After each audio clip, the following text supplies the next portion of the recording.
in a very layman's language, it is an IPO for not-for-profit organization.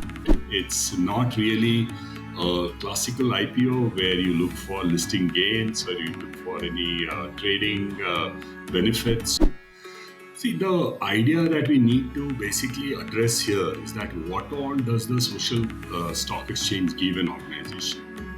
In our understanding, the money is possibly the last of the list.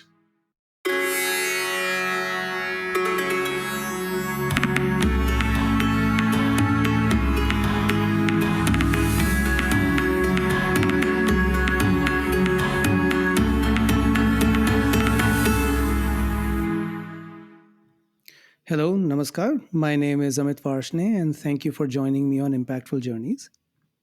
I am very excited about our episode today. We'll be talking about a topic that has been on top of mind for a lot of people in the social sector for quite a while now: the social stock exchange.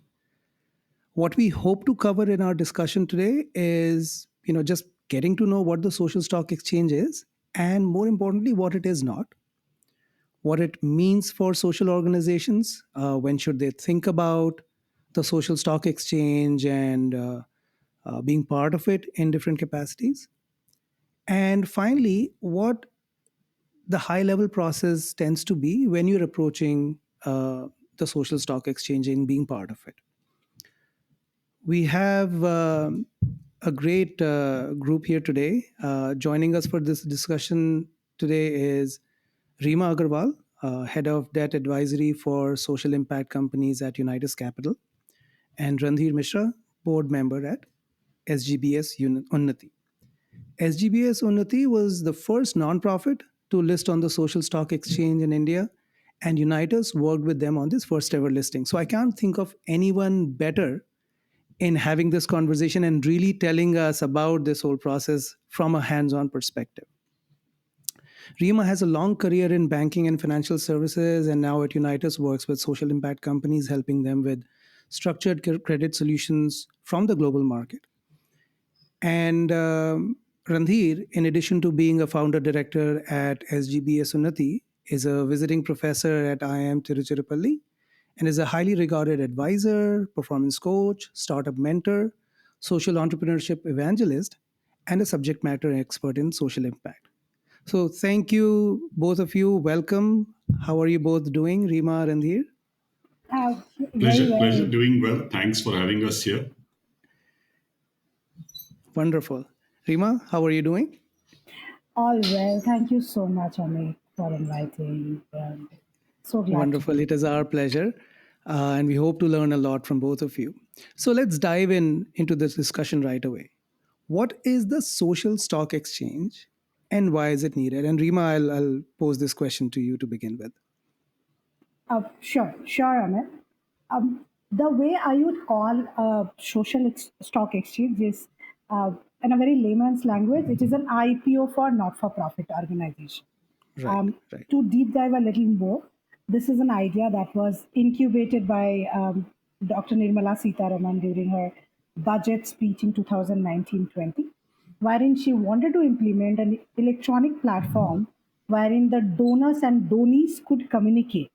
So, with that idea, social stock exchange was incubated under BSE and NSE. It is regulated by SEBI. Follows a lot of regulatory process as long as a social stock exchange is concerned. So this is something the brainchild of the government. They wanted to implement it. It took quite a lot of time for it to be successful. So I'm so glad that Unnati was the first one to get this done, and so happy to be part of this journey along with Unnati. And we feel super proud to be super proud to have done this actually first time in India. And this has been followed by many of the other NGOs. Basically, this has opened up avenues for many of the not-for-profit to raise money through public platform. So thank you for giving us an opportunity, Dr. Randhir, to do this with you. No, pleasure. Really an exciting journey for us as well. And to continue from where you left there, Rima, from the perspective of a social organization, for us, it is always very critical and very important to find new ways and means to communicate the sincerity and the passion that we bring alongside the impact that we create. And we have had discussions with Unitus over the long history of our association, and we have done some of the things together. So it was very natural for us to reach out to your team and figure out to solve the conundrum of listing on the social stock exchange. And means like you said, it's an IPO for the not-for-profit entity, but at the same time, as we talk about it, it's not really a classical IPO where you look for listing gains or you look for any trading benefits or even a payback of the money. So, like you said, it is a donor-donee exchange, and so a lot of these aspects will become clear. A very exciting journey for the social sector, I must say that. And I think we have joined the likes of more evolved economies. A lot of developed economy actually have an active social stock exchange. A few of them tried, and it hasn't also uh, found the momentum that it was supposed to be. So it would be worthwhile for us to spend some time talking about the two-way relationship that the social sector and the stock exchange really needs to build. Got it. So I'll just sort of dive into the term that both of you used. It is kind of a way to IPO for a nonprofit organization. So let me see if I understood that right. Right. A for-profit enterprise in its early days, it's when it's a startup, right? It has these small set of investors. It's probably either the founder, the founder's family or friends, and maybe in a later stage it is a set of investors, VCs or whoever that may be. But it's typically a handful of investors, and it is a limited set of capital or limited capital that a startup starts with. When they reach that stage when they really need to open it up to a lot more, or if they're desirous of getting more people to invest in, one way that they do it is by going to an exchange, going through whatever the SEC or SEBI requirements are, that their documents and their entire business is sort of vetted, and so that because they're opening it up to a lot of people who might not be uh, so savvy in terms of really analyzing the business, so they go through that process, and then they go to the exchange and say, well, we are ready to list, and if anyone is interested in investing, here's some information that you should know, and then people invested it. Similarly, I guess what we are saying is that the social stock exchange is a means for organizations that are now looking for more people to be part of donating or funding the work that the nonprofit does by following sort of a similar process. They've got their initial funding done. The donations have gotten them to a certain stage. They've gotten the proof of impact, or certain things that they have gone to a stage with, and now they want to have more people being donating to them, so they go to the social stock exchange, going through a certain regulatory process in which their work is vetted, and then it makes it available for others to donate. Does that sound right? Did I get that right? Absolutely, Amit. And this also requires a certain deep dive into why social stock exchange is required, right? Because donation has been happening in the country for a really, really long time. So this actually social stock exchange addressed a very critical question of donor, who should I trust, and which is the NGO who are doing genuine work. So that actually brought in a lot of transparency in the system. Whenever a NGO is listed on a public platform, you can assume that the exchange has done the due diligence, and the genuinity has been established. So the money that has been given by a donor are being used for the right purpose. So it is bringing a lot of transparency in the ecosystem, and I believe that was the whole purpose of bringing social stock exchange live. So, exactly on the lines that the two of you were talking about, what is very important for us to help everybody understand, and it is also the motivation or the need for us to, or for Unnati to get an idea was the public money access, right? So far, when I go and raise money from my donor, they either know me or they know Ramesh Swami or one of the people from the Unnati core team, and Right, they give money to us because they know us, right? And they know that if Randhir is asking, or if Ramesh is asking, or if right, Narayan is right, right. asking, then Yeah. they will basically deliver what that was. But then, that would also mean that we have to spend 60 to 80% of our time just looking at people to give money and really not concentrate on taking the next On, level of scale and, yeah, the form that we are talking of. So, like right. Rima was saying, that the whole idea of transparency and the assurance that if there is a project that I have taken to the social stock exchange with the defined outcomes, the stock exchange is assuring that you are going to get the complete outcome as promised or as disclosed in the documents. Right, right, right. I think that's a very good point and just sort of explains. And a lot of founders, they're one of the struggles is I call it like fundraising for them is like stepping on a is on riding a tiger. I mean, you need it, but then it becomes such an all-consuming thing that that's all you spend time in. But this helps you scale your fundraising by providing that assurance, trust, and transparency that can expose it to others as well. Just one thing to clarify, and I think you have alluded to it, but I just wanted to put it on record is the a typical stock exchange, there is investment and there's returns. This social stock exchange, it is no returns expected. And so, how is that structured? How is it ensured that as a stock exchange, you're putting money in, but there's no way of, there's no returns that you will be looking for? So I would call it, Amit, a social stock exchange. There are various medium of raising funds to social stock exchange. The particular instrument that I and Randhir are referring to are zero coupon, zero principal bond.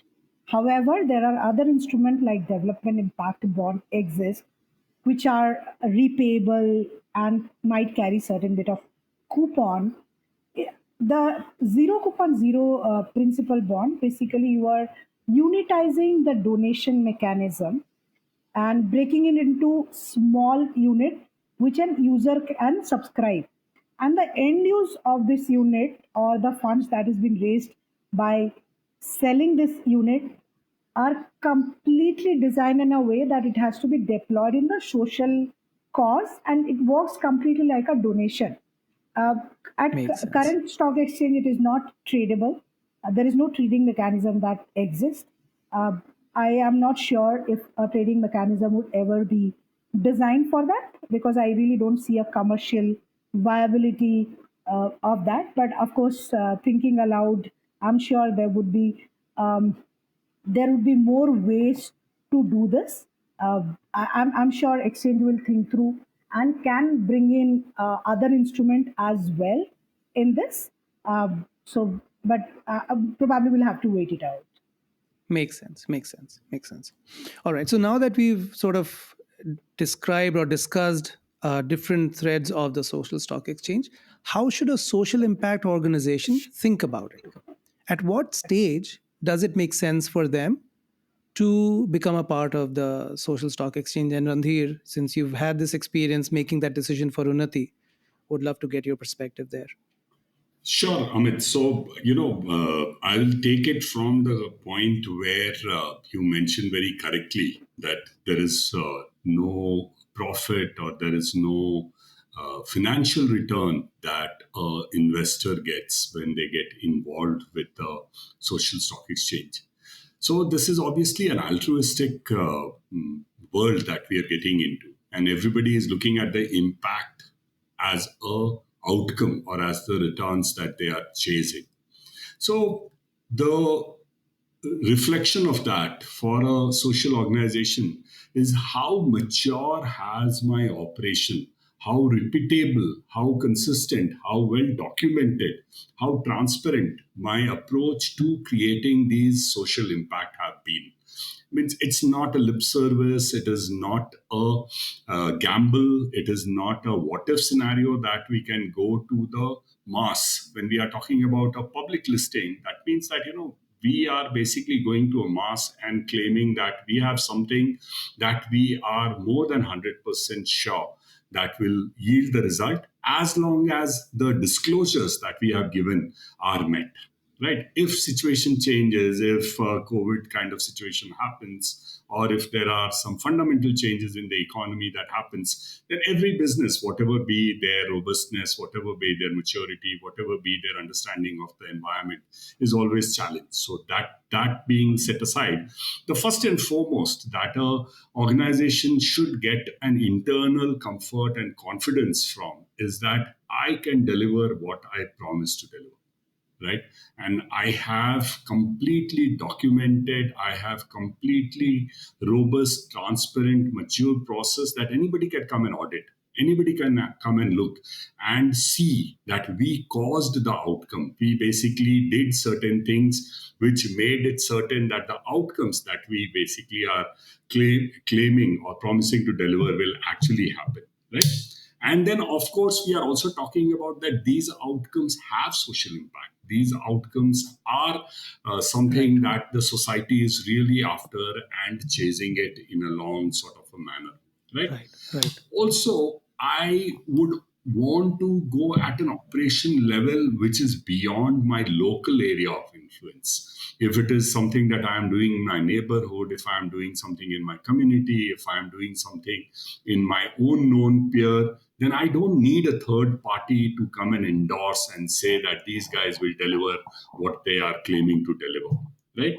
So it is also about that I want to scale, I want to go into expansion of the scope of my influence. So for Unnati, while we have been very strong in South India and have some sporadic presence or had some sporadic presence in rest of the country, we knew very clearly that it is the north and the east which would be much more beneficial, and the delta that we'll be able to deliver is going to be much higher there. Right? Right, right. Now, the other part of it is also equally important for us to understand is that when we also want institutional participation, and this is not funding institutions, what I'm talking about institutional participation is the government body, the government in itself, the departments, the bureaucracy, the actual arms and legs on the ground that government has built. We want to deal with them. We want to make sure that we partner with them, which basically helps us take a solution which has been established now, right? So before we basically got listed in the social stock exchange, we were already doing youth programs in tens of thousands per month. And now we want to actually take it to hundreds of thousands per month, right? And for that kind of a scale, obviously, we want to go beyond our immediate comfort zones. So Got that it. is one of the key part that actually comes into So the being. essentially, yeah. So basically, maturity in operation, scalability, viable proof of concept, some scale of operations, but also maturity from the standpoint of documenting it, having the data, having the metrics, and therefore a repeatable plan for it. So, well, there may be organizations that have all of that. But are there also reasons or cases why an organization that has that maturity in different ways not list on the social stock exchange? See, the idea that we need to basically address here is that what all does the social stock exchange give an organization or give a Right, social organization? right, In our understanding, the money is possibly the last of the list, right? right. There are Okay, that makes much. sense. That's a very important point because I think just to demystify that, it is not about just fundraising. That is the last on the list. Okay, Right. all right. So, because Rima will also tell you that, an organization like theirs and the legal team that we needed to work with, the registrars, all of them are not really, either social bodies, charitable bodies, or, working with anything less than experts, and therefore are expensive entities to engage. And therefore, the cost of raising public money from any perspective, anywhere in the world, is one of the highest, Hmm. right? Hmm. And we basically see that unless you have a quantum of the money that you are able to raise from the public, some of these costs will not get justified, right? So it is also about the quantum that you are talking about in terms of the money that. So we basically raised 2 crores, while the base limit at our time was 1 crore, which is supposed to actually come down now. It is supposed to Okay. come to 50 lakhs if it has not already been done. I But see. and we raised 2 crores, and thanks to organizations like Unitus and our already existing goodwill in the market, that Hmm. all these partners that I'm talking about, be it our legal partners, be it our registrars, they did pro bono work for us. Right. So it is not just convincing the people who were donating, it's also Hmm. convincing the partners who worked with us Hmm. that Hmm. made it viable, that made it useful for us to even think about going for the listing. So if you don't enjoy that kind of institutional support, if you don't have that kind of a relationship, if you have to actually spend money from your pocket to get these kind of services, then your own ethos, your own mandate of saying how much of a money am I willing to spend for the money that I raise will come Right. into the question, into saying, does it really make sense for me to go to the social stock exchange? Right. Right. So one Having point said is, yeah, please go ahead.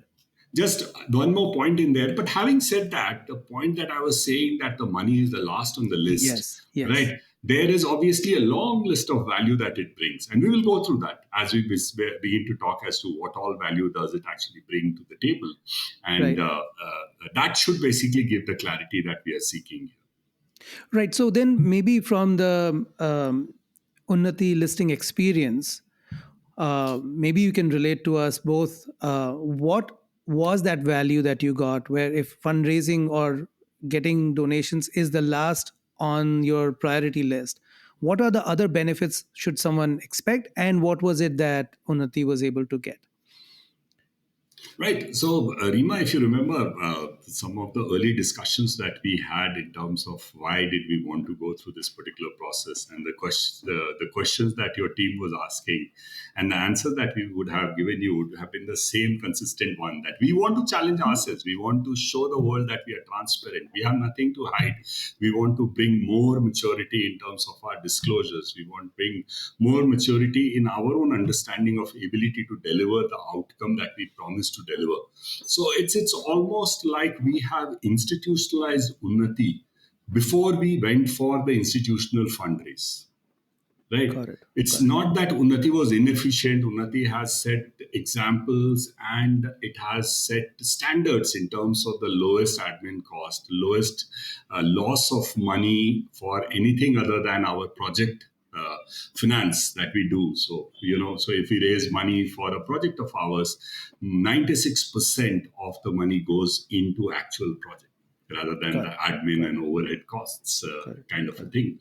So if you actually start breaking it down into pieces, then the first and foremost is that we want to scream out to the world that we can tell exactly in black and white what we do, how we do it, and how we sure of delivering what we claim to deliver, right? Got it. That Got is it. certainly one. Then I also told you the fact that we wanted to work with institutions. We wanted to work with people who didn't know Unnati as a Randhir Misra founded company or Ramesh Swami founded company or any of the people who have been associated with us.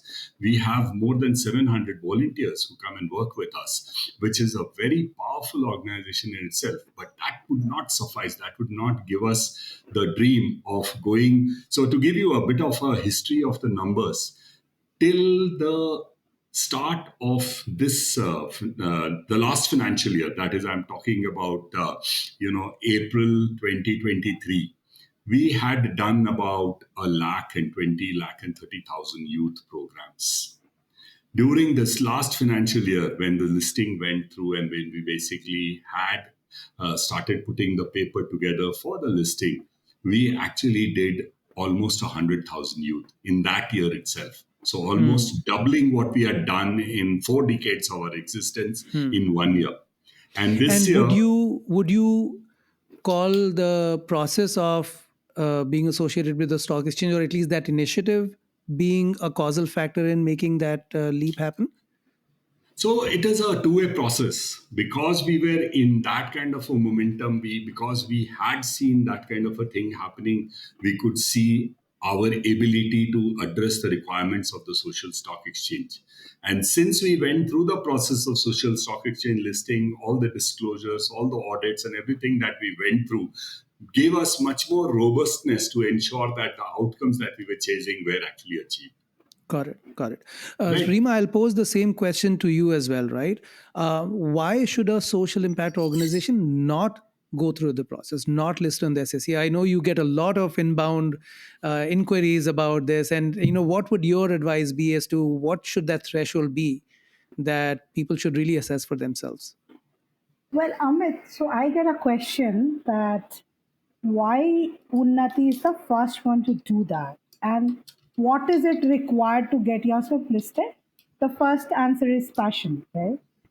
The way Randhir or Ramesh were passionate to be the first one to get listed on SSE was incredible. It entails a lot of hard work, Amit. I'm not undermining the effort that Unitus or Trilegal has put in, but required a significant amount of bandwidth from Unnati's side, right? And what I always say to everyone that my experiences with Unnati is perhaps I would have it with any corporate house. It's great housekeeping. All the numbers are in order, all the documents are in order, which made our job very, very easy. We speak to a lot of other NGOs, I strongly feel that a lot of this housekeeping works are probably they are not given full attention. So this is something that Hmm. I would say that before you think of listing or perhaps even registering, it is very important to keep the house in order, your operation data, your financials number. The exchange can ask you any question when you file the draft prospect. So I would I see. suggest that any NGO, when you are not ready with your housekeeping, I would say that please work on it before you get yourself or try to get yourself listed. It requires significant amount of bandwidth from your end, and in fact, there are recurring compliance that is needed, which I'm sure Unnati Hmm. team Hmm. continues to do in both cases when you are registered and as well as if you are listed. In both cases, there are a bunch of compliance that are required to be done. So that is something I would suggest all the NGOs to keep that in mind. Got it. So let me again make sure that I've got most of what you said. One is funding or getting, you know, immediate access to funds should not be the driving factor in making that decision. It is, of course, going to help you do that, but as in an indirect way, or maybe it is the last of the priority factors. The things that you should consider are, one is really what is your scale model, or what is your model currently like? Do you have that maturity? Have you been able to get that proof of concept? Have you been able to demonstrate impact? Do you have the right processes that can help you really scale it up? Because that is the transparency that you need to provide. Secondly, just the process itself requires a large amount of commitment in terms of really treating it as a large enough project that requires commitment from the top down and everyone involved. It requires you to be absolutely disciplined with collecting data, going through the process, going through all the requirements of the exchange, as well as being able to answer all their queries and going through the process with them hand in hand. And then finally, being clear that this is just a step in the process. One thing that you mentioned, Rima, that I want to maybe go into now is, you said, well, maybe registering or listing. So tell us a little bit more about what the difference in those are and what would make sense for who to do what at that time. And maybe a little Sure. bit also about the process from there. Yeah. No, absolutely, Amit. So, if you want to be associated with social stock exchange, there are two steps to it. Uh, First, you need to get yourself registered with social stock exchange. and only when you are registered with them you can go for a listing.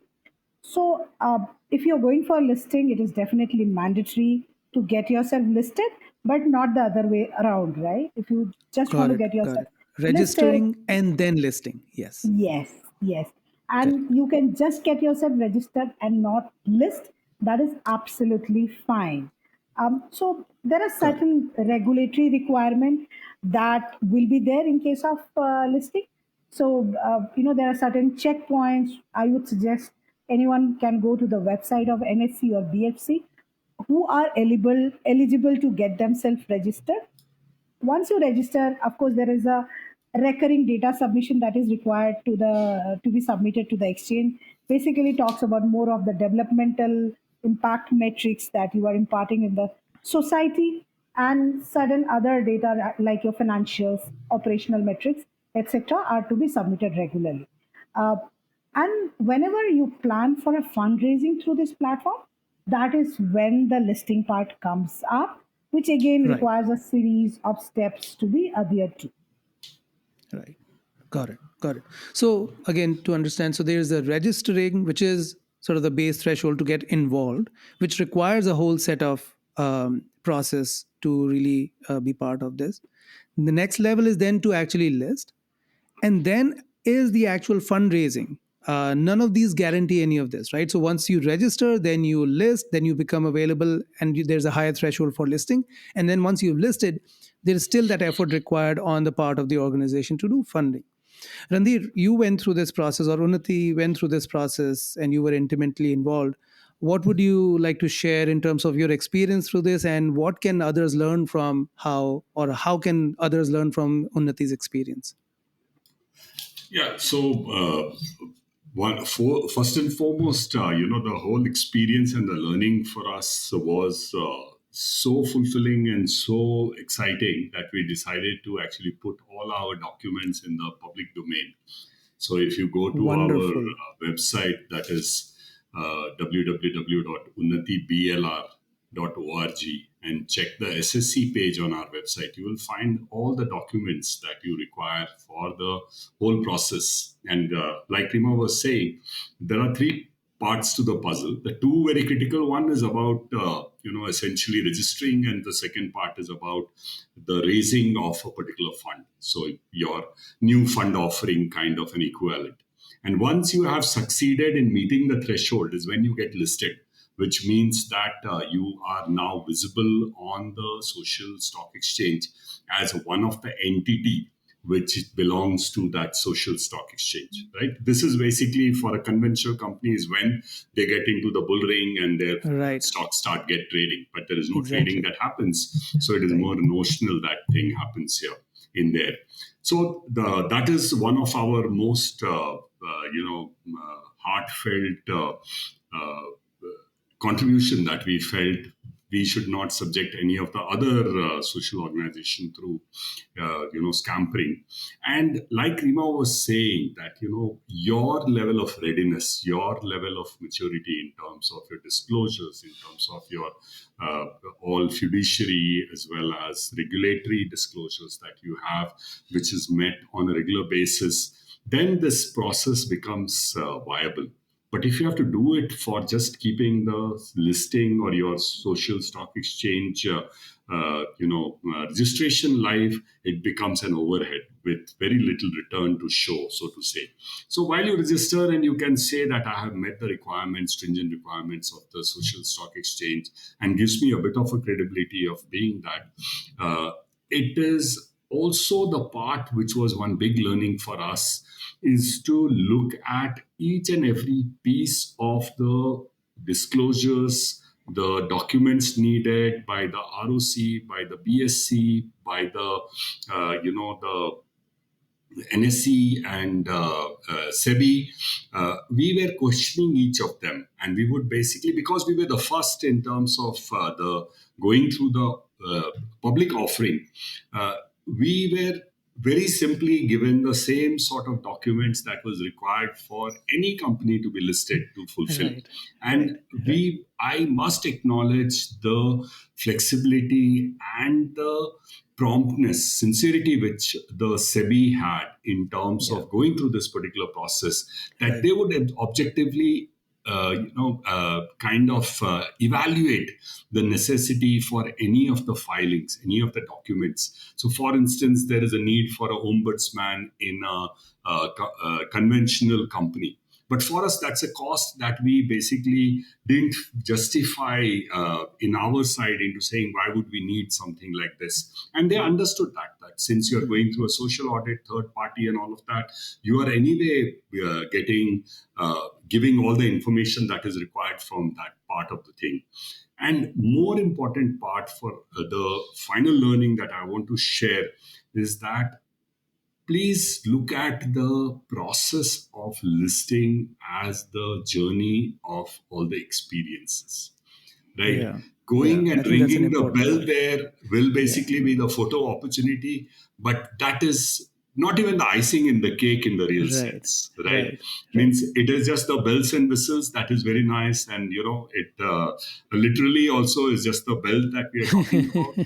because the kind of people that we met, the kind of connections that we made, the kind of ideas that we came through, the kind of excitement that we saw in the whole social enterprise community was so uplifting, was so Hmm. grand Hmm. for us Hmm.